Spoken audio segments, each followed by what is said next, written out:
You are listening to Lone Star Community Radio on 104.5 KCZW and 106.1 KZCC Conroe and worldwide on the irlonestar.com.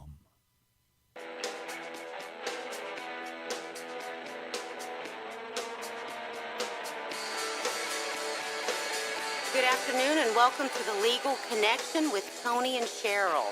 Both Toni and I are Montgomery County attorneys. We're trial attorneys, licensed Texas attorneys, and we are hosting a weekly talk show here on 104.5 and 106.1 Conroe's FM. You can also listen to us on irlonestar.com. And we're here today, Toni and I are here today to talk about domestic violence. How are you doing, Toni? Fine. Well, actually, I have a cold, but... Yeah? Well, you sound okay. Thank you. All right. Well, so in the news, Heather Locklear was arrested on suspicion of domestic violence assault on an officer, 3 officers actually, on Sunday night. According to the newspaper, Locklear and her boyfriend were having a domestic dispute. Locklear's brother shows up, calls the cops, and then she gets arrested and taken to jail. Was this in Texas? No, it's Thousand Oaks, California. And who's her boyfriend? I don't know. Wow. Okay. Yeah. So this happened on Sunday night. I think it was Saturday, and she made bail on Sunday. Yeah. What happened to Angelic Heather? What do you think her defense could be on that? I have no idea. Yeah, stress. I don't know. No. If she would just say it really didn't happen. I mean, somebody call the police on Well, her. I think there's been one other incident, too. But she is angelic. She's beautiful, isn't she? She looks kind of like you. Oh. Yeah. Uh-huh. I would like to think I look like the Heather Locklear of yesteryear. Uh-huh. What shows was she on? She was on, I never watched. was it Chips, maybe? No. No, it was Dynasty? I think she was on Dynasty. Maybe, but there was another show where she was I can't remember. I know she has a daughter with Richie Samoa, right? Bon Jovi, right? She like those really hard kind of looking rockers. I can't remember, but I just remember thinking Samoa, yeah, Bon Jovi. Yeah, but she also dated that one that was married to Pam Anderson. Pam Anderson was also married to the same guy, and it wasn't Sam Richie, whatever his name is. Yeah, no, I remember. Who is I have to just stop for a second. So I'm thinking about this. Who was Pam Anderson married to forever? Oh, he was just bad news. She has kids with him. That was also Heather Locklear's first husband. And to save my life, I can't remember. Let me see. I will ask our station owner here. Who is Heather Locklear married to? Do you remember? Any idea? I mean, I will never know who she's married, so let me look it up. Yeah, she was. Her first husband was like, he was what? a rock star, yeah. Richie Sambora That's Bon and then Jovi. Tommy Lee. Tommy Lee, thank you. The crazy tattooed Right. Tommy Lee that was married to Pam Anderson. Thank you, the all-knowing Dick Chisler. Okay, I'm sorry. I got caught in this. I can't believe that she got in. But she's just not the kind of person that would do that. But then again, Well, who knows? that kind of Right. segues into our show because these angelic-looking women have the devil in them or something. Can. A violent They streak. can. Uh-huh. It's possible. Okay, so domestic violence laws in Texas. I think there are 3 primary areas that someone could get in trouble for domestic violence. We have violation of a protective order, and those are usually in place when there's a divorce proceeding or a child custody dispute. Well, protective order in the sense that if you can get temporary orders in a divorce situation, Right. which prevent, certain things from happening. They're restraining them, and then you get the temporary injunction. But you can also apply for protective order because a lot of times divorces are the basis of them or violence in the family. And but you have to have an affidavit, and you have to go to family court, and it's kind of not a long drawn-out process, but like in Harris County, they have it in one court. And you can get a protective order that's good for like 2 years. But, the caveat is it's only worth the paper it's written on, so you have to... What do you mean by that? Well, I mean, you can get a protective order saying that somebody can't come within 50 feet of your workplace or your house or, make phone, whatever it is that they're doing, stalking you, what have you. But is that really going to protect you if you don't use common sense to move away, to be aware of your surroundings, to to protect yourself, because it's only Exactly. worth the paper it's on. And we've seen all the movies, and all these different. I can't even grasp the plethora of how much family violence, or any kind of violence there is in the world right now. But we're really focused on the family violence aspect of it. But for whatever reason, I keep thinking of that movie, the one with Glenn Close and the bunny. Fatal Attraction. For Fatal some reason, Attraction. that You have a mental block towards the name of that movie. Fatal Attraction. yes, because for whatever reason, I'm really focused on bad women today, just like with Heather Locklear. And there are so many bad men in the world that are evil, or whatever the case may be. They've got the 7 deadly sins, and they've got anger, or they don't have patience, or for whatever it may reason they be. And we're going to talk about. So our show today is going to be from the perspective of men. Yeah, And at some future date, maybe in a couple of weeks, we'll talk about domestic violence from the perspective of women. But violation of a protective order is one reason for domestic violence. and those are typically against men, but Right. men can get them too, as against women, just like there was probably necessary in Fatal Attraction. But it's embarrassing for men to ask for that. It's so true. There's an ego involved. And another reason that protective order, that a person can be charged with domestic violence or assault is assault. Yes. Just assault. And then also another one I think that's pretty common is continuous family violence, where there's a pattern. Maybe it's not. But it's terrible. still assault, but that would be stalking and harassment or what have you. So I guess Exactly. without trying to jump ahead, what is the definition? I know there's the criminal liability, and there's also, it's a tort, there's civil liability. What are your legal definitions for our listeners and viewers? For domestic assault? For assault in general, because assault in the penal code is all under, I think it's the penal code, Texas Penal Code 22.001, and there's all these different variations of it, which will make any attorney crazy. So I know it to be hard to follow for just a person that's not involved in the Right. legal system. Yeah, it is Texas Penal Code 22.01, and the definition is a person intentionally, knowing, or recklessly causes bodily injury to another person. A person intentionally, knowing, or intentionally or knowingly threatens another person with bodily injury. And then the third one is they intentionally or knowingly cause physical contact with another person that the offender knows or reasonably should know the victim will find provocative or offensive. That covers quite a bit, because the bad thing is that's a good law, but if somebody, the second prong of that, or the second, not a prong or element, but if a person says I was in fear or there was a threat, that's kind of hard to prove because there's not an injury. So Well, in law school, I learned the definition of assault, and it's threatens bodily injury with or confronts a person with the ability to carry it out. Right. So it's not just I was afraid, but somebody pulls a gun on you and they haven't pulled the trigger, that's assault. exactly. That they will get Fear. that, yeah. But you have to have witnesses and all that for it too. That's the Well, problem. do you though? What about these ex parte protective orders that women can go, or men, if they need to, can go and get against Well, you got to have evidence. It's a he said, she said. It's who's more credible. which is Do- why we have trials for protective orders. Yeah, basically. yeah. So it's best. on evidence.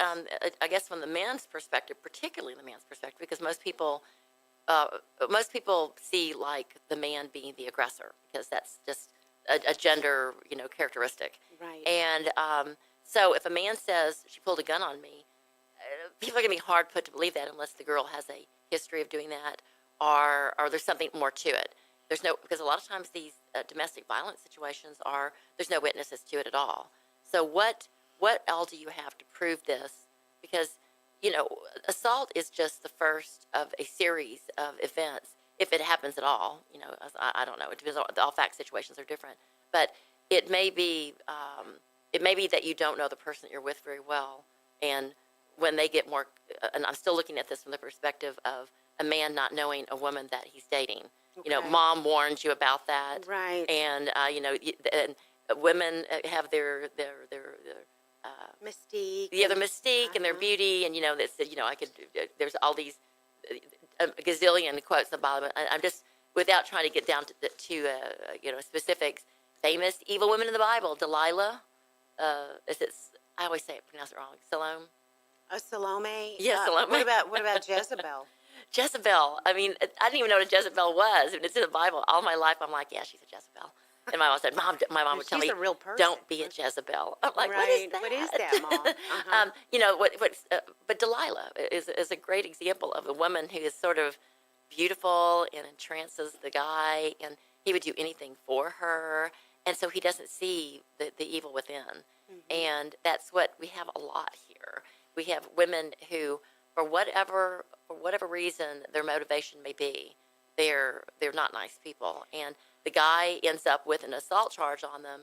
And this is not to say that we're not talking about today about guys who really are assaultive. Oh, right. Because they're all out there. We're talking about the poor guy that fell in love with the beauty who was able to manipulate and draw him in, and he didn't know it. He's just still stupefied by, you know, all the things that she has to offer, or he believes. And so in that instance, if the girl pulls a gun on him, or a knife, or whatever it may be, in the privacy of their own home because she's not getting what she wants, whether it be money or just, you know, whatever she may want, what is the guy? How can he prove it? I mean, you got to have some proof. Most people don't have cameras inside their houses, and it's not typical that someone's going to record their spouse because they wouldn't be married to them if they trusted them. Right. But they may not know who they married, and when they finally say no, and we all know this type of person that was spoiled rotten growing up, they were told they were given everything they wanted all their lives, and then suddenly they're told no. The word no will trigger a sociopath, or will trigger the reaction. So what we're talking about today is, what would you do? What do you suggest to your clients that if they're in a situation where there's no evidence, how would they be able to prove it? Well, you know, testimony is evidence. I mean, if you're in trial and you swear under oath, according to a set of facts, that they happened or didn't happen, that's a manner of proof. You could get character witnesses. I mean, this is in the event of trial. But remember, we're dealing with a woman who's used to manipulating people. And so you would need to have some kind of evidence about that woman that shows that she's got a character flaw. Perhaps previous boyfriend. And her testimony alone may help you, but it's not going to be enough, so you're going to have to do more. A medication she's on, things like that? If you can find out if she's on medication, because she may not be an evil person. She may have mental illness. Right. And she may not be on the medication that will stop her from behaving like this. Okay, well, you know, Toni and I, we're here. This is a community service. We want to let you know that we are here for you. We practice in this area, and if you have any questions, if you're experiencing domestic violence, reach out to us at questions@legalconnectionshow.com. We'll be right back.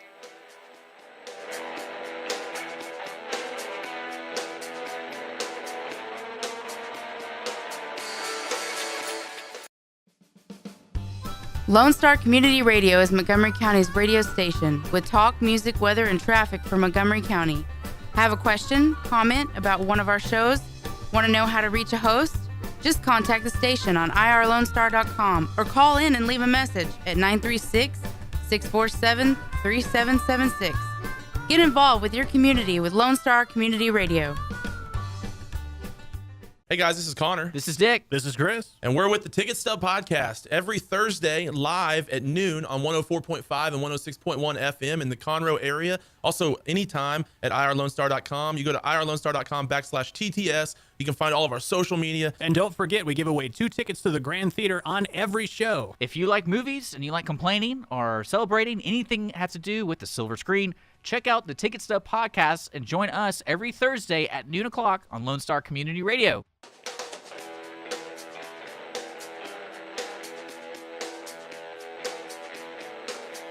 Welcome back to the Legal Connection Show with Toni and Cheryl. Today we're talking about domestic violence. We've been talking about the definition of domestic violence and what to do if you've been... We're talking about it today from the man's perspective. In a couple of weeks, we're going to talk about domestic violence from the woman's perspective. Right, Toni? Yes, because it's a double-edged sword. Without the facts, you can't side with either, because evil is not gender biased. Right. It's going to go either way. And so, but we're talking about today from the wonderful man that God made men and we all love them, but we're looking at the perspective that he's just doing everything that he was taught to do, and he's doing the right thing, and is suddenly subjected to violence from the woman, and it's just really not something that's talked about a lot, and it's kind of embarrassing. It's true. So what do you do?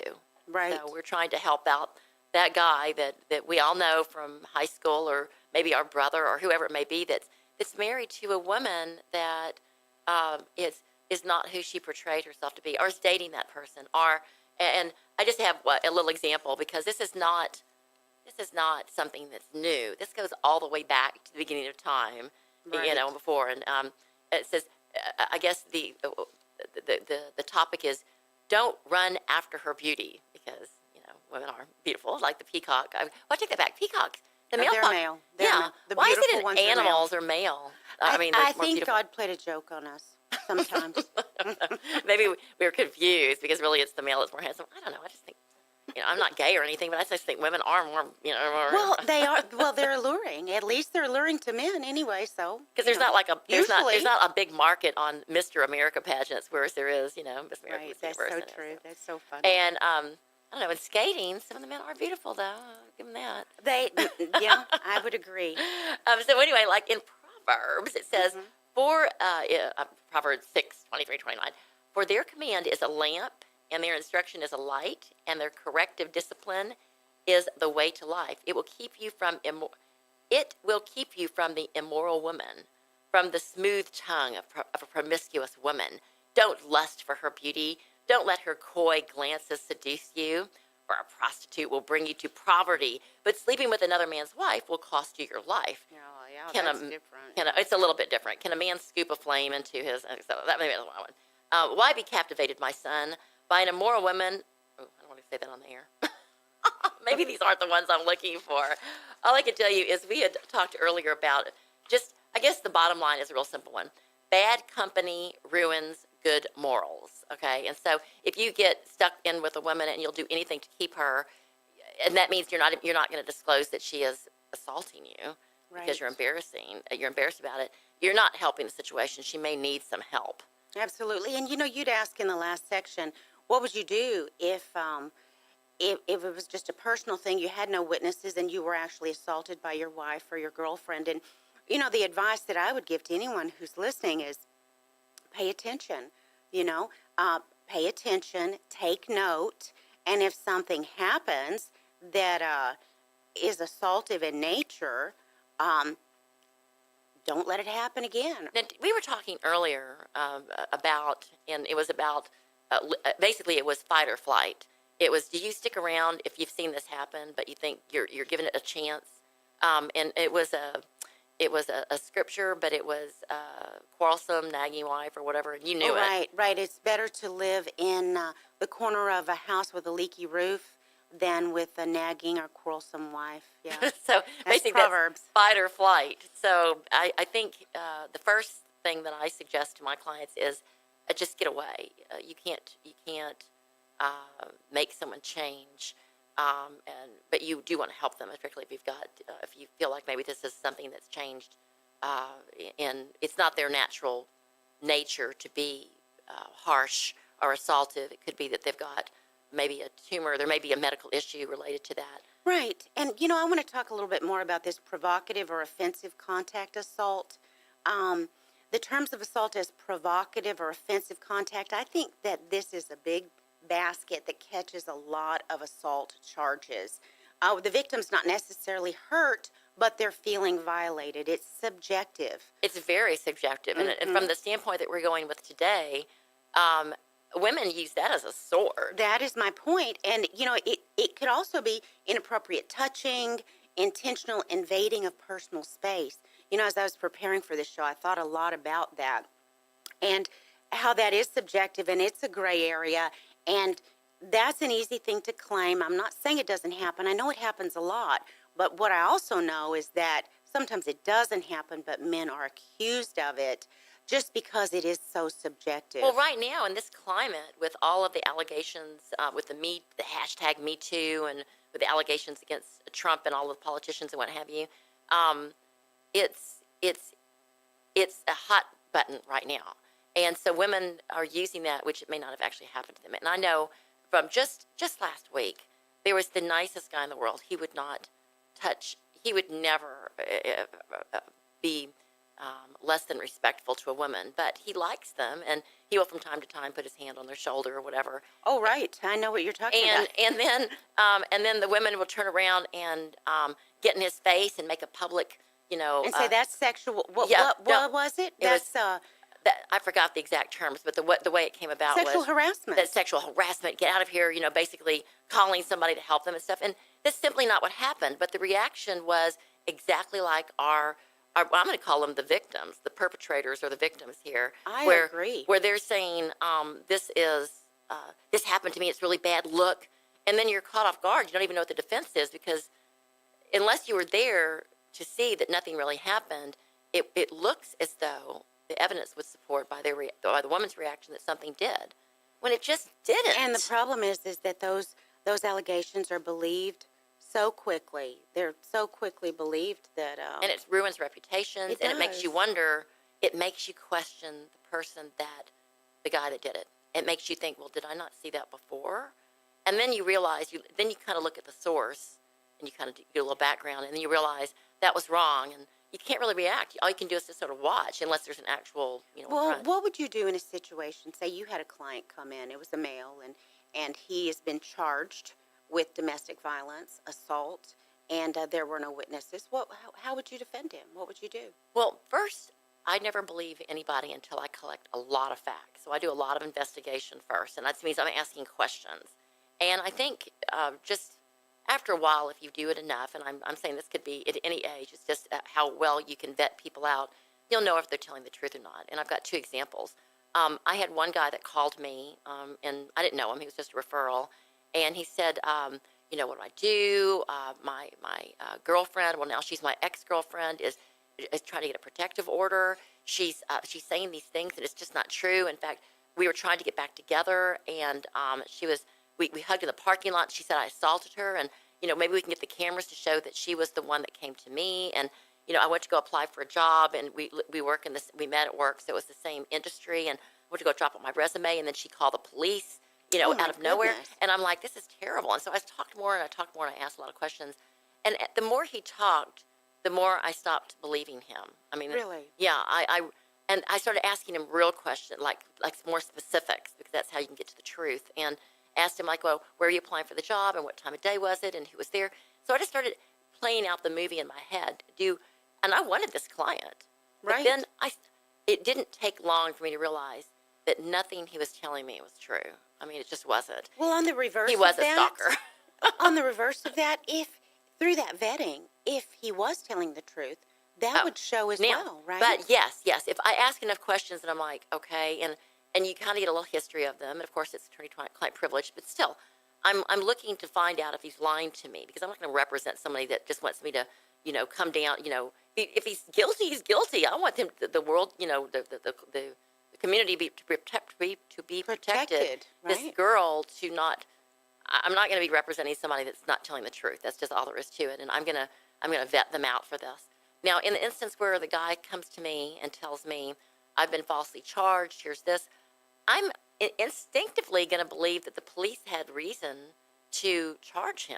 Mm-hmm. I'm one of those bad people on the jury panel that would be, I'm going to believe the police first, because they wouldn't have been able to get the district attorney to take the case unless it was real. So I'm listening, and I'm intently asking a lot of questions. But if I believe, after asking all the questions like the jury wishes they could hear, Exactly. all the things that are going to be be kept out, if I believe that, then now I'm looking for ways that I can protect this guy from this girl who's lying. And it's completely wrong, and I'm mad about it. Exactly. And I'm doggedly going after the truth. And it's really difficult, because these girls are good. They've done it before. They are good. I have a case like that right now. Well, they've done it before, and so I'm going to be asking about their history. What is their medical, what do they take? What kind of drugs do they take? What do they have a psychiatrist? That's for every guy that starts dating a girl, if they've got a psychiatrist and they've been seeing them for a while, that should be a huge red flag. That, as wonderful as she may be, you might be buying into something that's a little bit more complex than you expected, and you've got to be prepared. And I'm not saying that these are not the most wonderful people in the world. They Right. may very well be, and they've got it under control. But do people really need to bring into their lives more problems than they already have? No kidding. So, Life is anyway. hard. Life is So, hard enough. to answer your question, though, testimony is generally not going to be enough. You're going to need more. The history of the girl is one good thing, and also the history of the guy. If you've got a guy that's basically told you that, and he's pristine, he's got, he's gone to school, he's a public servant, maybe a doctor, maybe, and that character goes a long way to show what has this guy done so far. It's really difficult when you've got a 17-year-old because juvenile records are sealed, and you've got a girl who may be 16 or 17 that's making the allegation. You really don't have a lot to work with because their brains are like tomatoes anyway. You don't know who's telling you the truth, so you really have to go.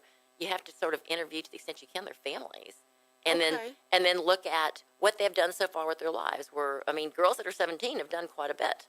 Guys that are 17 have done quite a bit. Were they in Boy Scouts, Girl Scouts? Did they have a sport that they really worked hard at? What kind of grades did they make? You can get a lot of information. Good worker. So you do the same thing for an adult that you would do for a child to see. The same thing could go for a child that's making allegations against their parent, and vice versa. You can dig out this information, and it may not all be admissible, but you want to work toward getting that history to find out what you're working towards. So I would say you want to look at their history. You want to look at what kind of medication they're on, whether they've had any psychological problems, what kind of things they do in their spare time, and then in this particular assault, you want to look at opportunity. And I think we've all learned in law school, not all of us, we don't go to law school, but in life, and looking at actually TV shows kind of help you because it reminds you of the things that you should be looking at. They're just common sense. What would be the motivation of the person that's making the accusation? There's always those 7 deadly sins. The motivation is huge. So let's see, is the motivation real? So look at the motivation of the person doing it. Opportunity. Did the person that's making the allegation and the person that's being accused, perpetrator, and the victim, was there opportunity? Could it really have happened? So look at the opportunity. And who was the one that made the opportunity? Huge. Who was the one that was the First aggressor? Yeah. And what was the situation in their life at that time? Was the person that's being accused of being the perpetrator, were they running? Had they already separated from this relationship and the other person is coming after them?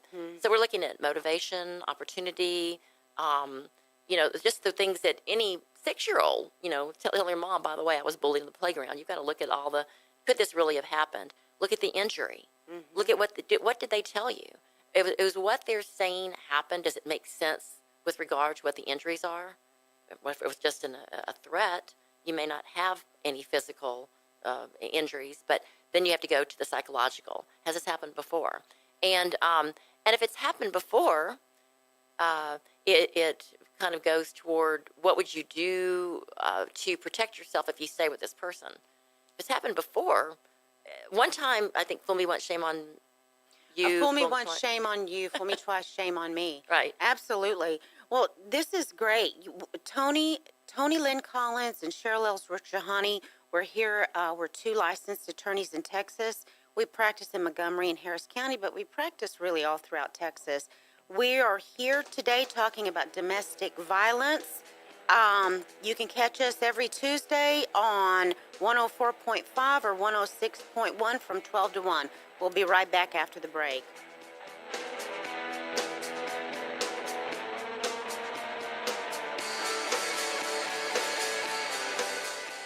For those of you who like your partners, your gumbo, and your music salty, well, we're here to help with the music. Julian Shea here, host of Lone Star Country Nights Thursday, your weekly dose of roots and Americana and all the music that makes this part of the country special. We stir in Western swing, honky-tonk, Zydeco, Texas blues, outlaw country, and put a pinch of red dirt, and then we smoke it over a slow fire. Then listen to the results Thursday nights on Conroe's 104.5 and 106.1 and worldwide at irlonestar.com. A Lone Star Community Radio is looking for those who are interested in hosting their own talk show, with monthly and weekly slots available on Conroe's FM 104.5, 106.1, and on irlonestar.com. Start your own podcast, create your first YouTube channel, and be on TV. Contact Lone Star Community Radio online at irlonestar.com or call the station message line at 936 647 3776 to take your first step into the radio world.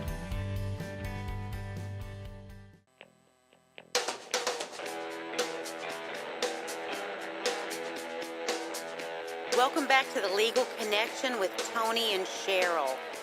We're here today talking about domestic violence and assault. So we've talked about the law, we've talked about some different situations. What we're going to talk about this section is what happens when the police get involved. Pretty I know, scary. yeah. So, there are a couple of ways that police could get involved. I mean, the alleged victim could go to the police. Right? And and so there may not be a witness if they go to the police. And when I hear that type of situation, it's already red flags are going off. I'm wondering, why are the police not going to the scene? Why? Generally, in a true domestic, well, I say true, they're all different. Right. But in many, many of my cases, a neighbor will call. Mm-hmm. And so something's going on, and they're coming out not by the two people that are having the fight, but because the argument has escalated and somebody's calling, whether it be the child in the house, a neighbor, somebody else is not calling, because they're in the midst of the fight. Right. So the police get called to the scene. Mhm. That's really kind of the first way. Right. The police can get called to the scene, and when they get called to the scene, though, what will they do? They will start interviewing all the looking witnesses. around. Well, of course, we're not police officers, and we don't know Right. exactly what they're trying to do in each one of the counties, but they're going to start investigating, and they're going to definitely separate the two people fighting. Exactly. And protect themselves, because when you've got two people fighting, there could be guns and Well, just like you know. Heather Locklear, Mhm. she was charged with assaulting 3 officers, which means she's hit three police officers. Those police officers weren't there having a drink over at Heather Locklear's house, even if she was an actress on Chips. Well- They were there because they got called there. Right. And, I just want to say this, that police officers, I've read some stats, and they get hurt more often being called out for domestic violence disputes than anything else. I'm not surprised. It's really the most dangerous situation a police officer can walk into. And I will just add in there that it's the reason that domestic violence is just so crazy is it's personal. Right. There's been a breach of trust to one party or the other, or it's ongoing and they can't fix it. You can't fix them. But and that kind of goes to, if you see, and I'll just throw this in here and then we'll go back on. Don't let me get off track like I always do. But if there's an assault situation going on at your home or in a relationship, Yeah. wouldn't it just be best to get out or to leave it for a while? And which is what the police do. When the police get there, they separate the two people. If there's something going on that's different or it's new, then get away. Don't stay and fight. Absolutely. And I just want to say, you don't have to call the police. Just separate yourselves. Separate yourselves. But when the police get involved, that means that it's escalated right. to a point where either the person calling is using the police as their weapon, which Exactly. is so recurrent in my Absolutely. situation, Right. where I won't even know that there's been 20 911 calls because somebody's setting them up because they know that they're trying to, whatever the motivation may be, they're thinking they're the assaulted person, but they're calling 911 to build their case Exactly. that, oh, I'm the victim. And it's shocking that people are that manipulative, but And sad. I think this really troubles me. Using law enforcement, using litigation, using charges to get back at someone when you're actually the one who's setting right, them right, up. and you don't see it coming because you're usually, you're a good person. Not that I can tell you this has never happened to me, so it's not like you're a good person. But I get so involved with my clients that I don't even know how to. The only thing I know to tell them to do is to find a way to get out, and if whether it be a man or a woman, depending on what the financial situation is, to make sure that. And I heard this from a good friend of mine to get a job. To gosh, I wish I could remember exactly what he told me. It was such a good thing to say. Get a job, get a car, and get out. Just get away from the situation. Exactly. Whether it be on someone's couch, just get away from it. Whether it be a man or a woman, sometimes you can't do that. There's kids involved, but anyway. So Got sidetracked. when people don't do that and the police get involved, what happens next? Say the alleged victim goes to the police, they make a police report. Then the police determine whether or not they have enough evidence here Right. to go and file a charge. Evidence can be determined by what the alleged victim is telling them, by marks on their body, by what? What else? Well, again, I'm not having any training from a police perspective. I know what's happened in the various trials I've done, and the police will be called out. Sometimes, let's say the police weren't called out. Well, let me go back. Police are called out. They're going to start interviewing people. They're going to separate everybody, and they're going to determine whether or not there was an affirmative defense, for lack of a better way to Like put it. self-defense. Mutual combat, self-defense. Or maybe when they get there, both parties are like, "Hey, we didn't call. There's nothing here." A lot of Right. times the police can see that something's happening and they'll Yeah, arrest the anyway. place is a wreck. Sometimes nothing happened and the police arrest anyway. So you just don't know what's going to happen. Once the police and the government get involved, then from the perspective of the Constitution, hopefully everybody is sane enough. And a lot of times it's alcohol. Many times alcohol or drugs are what has brought the police into the picture. Because It's they're out of some control. alteration. So they're Right. not themselves But then anyway. the Constitution gives us the right to. Remain silent, and you can't come in the house unless there's a search warrant.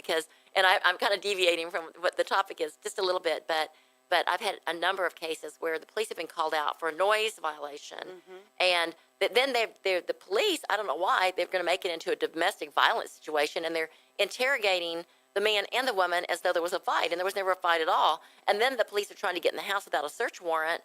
And they're like, well, if you let me in, I'll just let y'all go or whatever. And they get in the house and they find drugs and stuff. And then everything goes, all they were doing was playing loud music. And I had a case like that, and I couldn't believe that it snowballed into such a mess because my clients were little pot smokers. And there wasn't any fight. There was just loud music. And the neighbors were like, oh, there's a fight.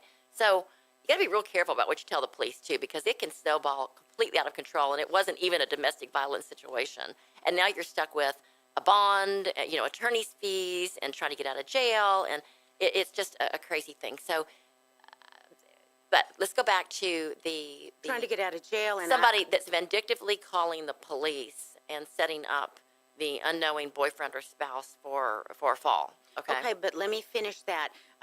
Bond, trying to getting arrested. Well, getting arrested, bond, trying to get out of jail. And then you've got 6 or 8 months waiting to go to trial. Oh, more than that. You're going to have to It can take a go- plea. I had or- one that was 6 years. Yeah, I couldn't see believe there? it was 6 years. That's It went unbelievable. On because the prosecution didn't have a case because they couldn't find the witness. And they just kept resetting it. And I thought, for sure, I've got a Sixth Amendment speedy trial violation here. And I admit I made a mistake in that case. And by not actually going to have a hearing on the speedy trial, because it was clearly a violation of the speedy trial. You're So right because to you that. didn't have a hearing, then I filed it, and I kept asking for a hearing, and I never said it because the prosecutors were being so nice, and I just thought it was going to go away after 6 years. It was like old news. I didn't think anything of it. Well, they found this person in California, and neither one of them were citizens, and they said, hey, we'll give you a U visa if you come testify against. They just wanted to win. And so they brought this person in to testify against my client. And because I didn't have the actual hearing to determine that the violation of speedy trial. process. Now I've gotten speedy trial dismissals before without having a hearing, and so I'd gotten kind of lax about it. right. But so what happened?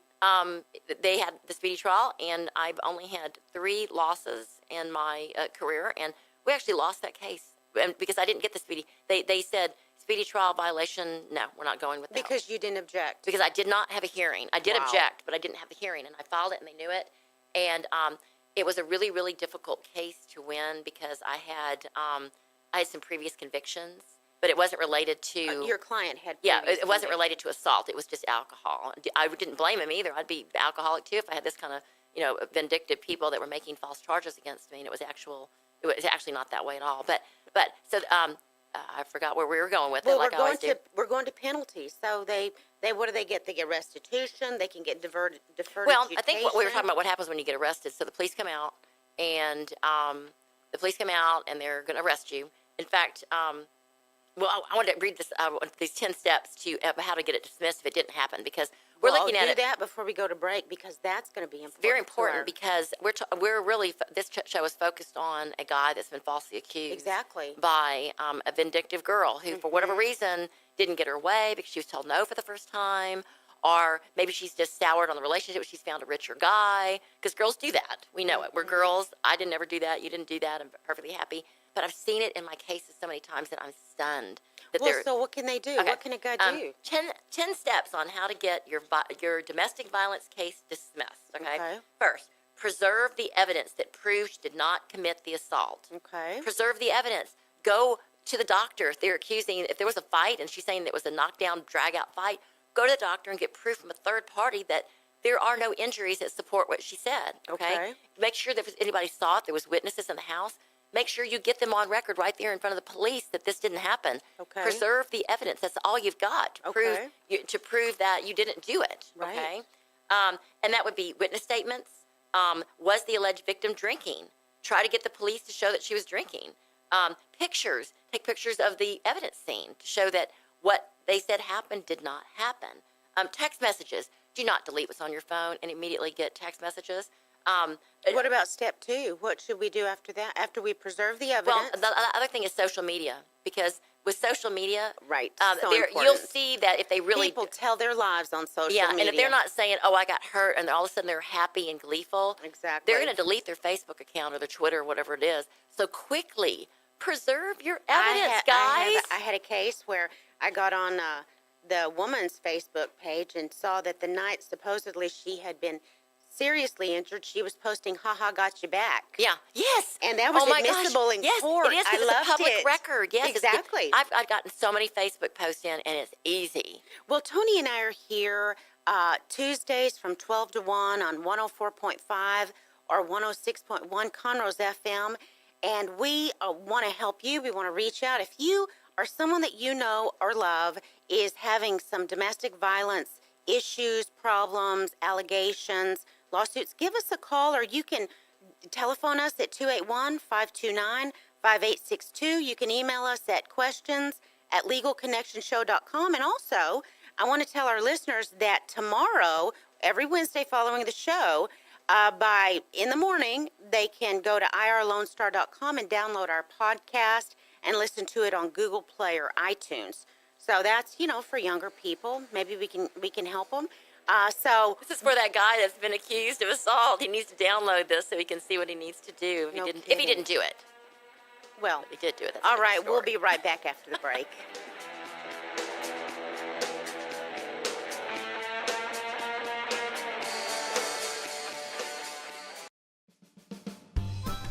Our talk shows and music shows are looking for sponsors. Want to expand your brand awareness? Reach the hyperlocal audience in Montgomery County? Lone Star Community Radio sponsorships accomplish this. Want to see our stats and rates? Check out irlonestar.com/sponsor for more information. Or call in and leave us a message at 936-647-3776 with your questions. Get seen on TV, YouTube, and heard on our podcast, FM, and internet radio. Support your local radio station with Lone Star Community Radio. Listen in Mondays at noon to hear Conroe news from local nonprofits, businesses, upcoming events, Conroe Park events, news stories, and information that matters to you with your host, Margie Taylor of Taylorized PR. For more information about being a guest, visit irlonestar.com/Conroe Culture.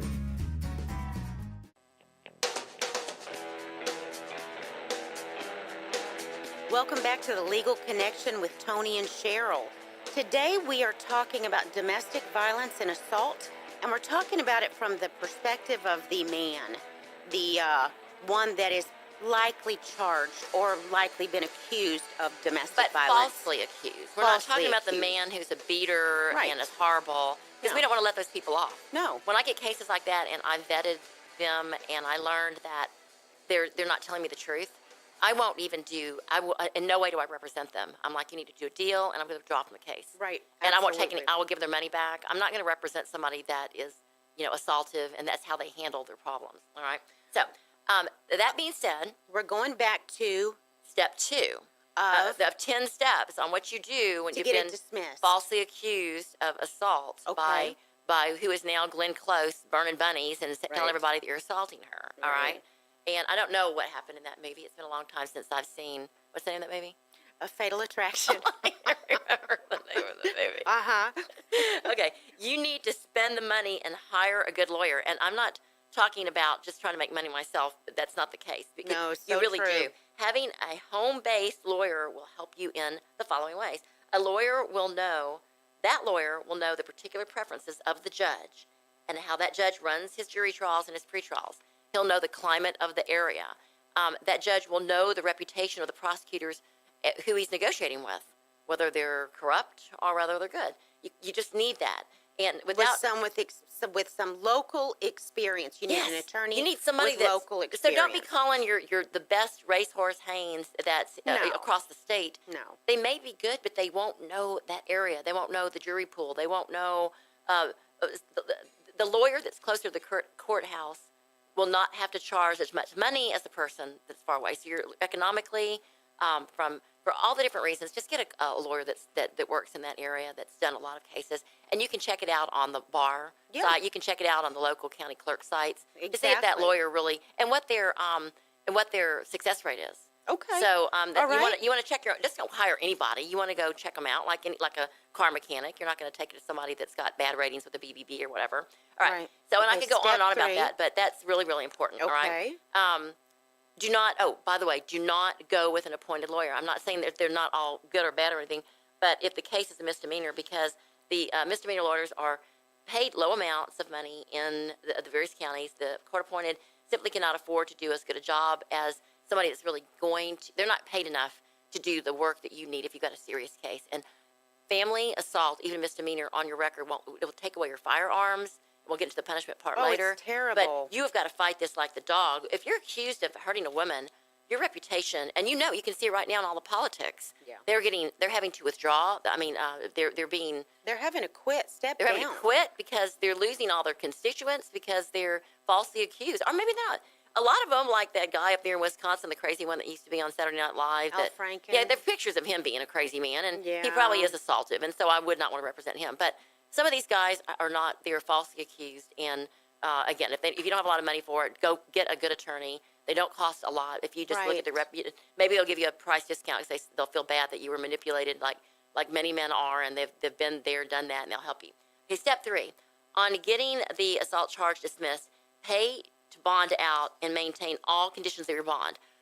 Don't screw up your bond by doing something stupid like going to a bar or just doing what the bond conditions are. Don't go around the woman, even if she's a liar. Absolutely. Don't go around the woman. Yeah. Don't go over there and try to get her to change her story because she's evil. She'll turn around and say that she's helping you, and she'll show the text message or something to the prosecutor, and you're now, if you've gotten the one of the protective orders against you. No, now you're double. Now you're stuck in jail, and you're not going to get another bond that cost you a fortune. And now the prosecutors know that you're stuck and you're going to have to deal with them. Yeah, okay? because you're the dummy that didn't follow your bond. Just follow your bond rules. Right. Even if you go to a bar just for fun, stop it during this process and stay out and show by your behavior on bond that you didn't do this. Because I guarantee that bad woman is going to do something to get in trouble. Yeah. It's just a matter of time and waiting. We got two. Okay. And I got to move along right here so we can get everything out for our listeners.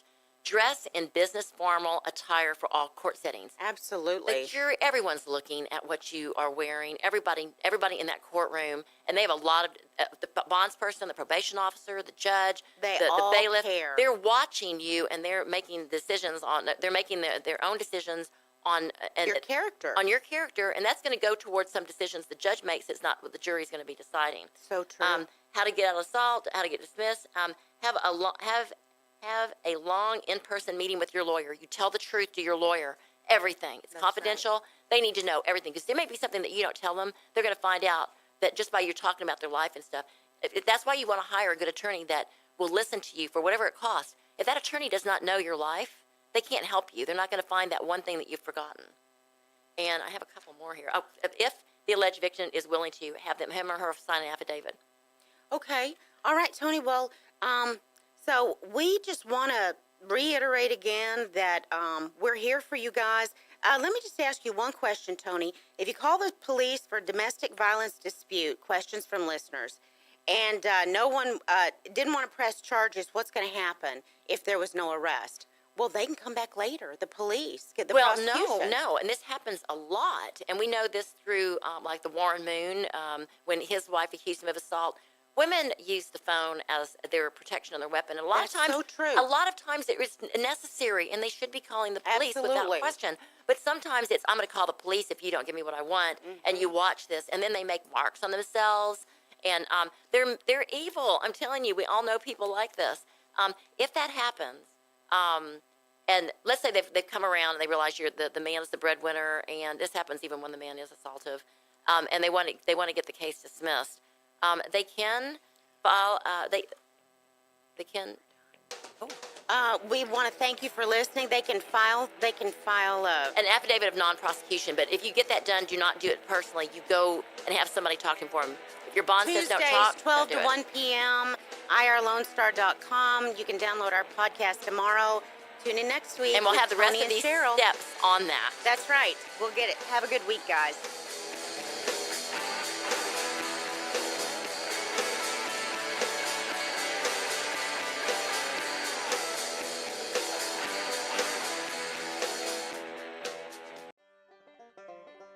Thank you for checking out this production of Lone Star Community Radio. Lone Star Community Radio is Montgomery County's community radio station. Don't forget to check out this show and many others across the Lone Star Community Radio Network, either live on Conroe's FM 104.5, 106.1, the Lone Star Internet Radio app, or irlonestar.com's live audio stream, and on replay on podcast, Channel 12's Our City TV in Conroe, or Channel 21 KVQT in Houston, and of course their YouTube channel. This production is copyrighted and all rights are reserved by Lone Star Community Radio. Have a question regarding this program or other Lone Star Community Radio shows? Want to sponsor or start your own show? Call the station message line at 936-647-3776 or email the station at lscrstudios@gmail.com.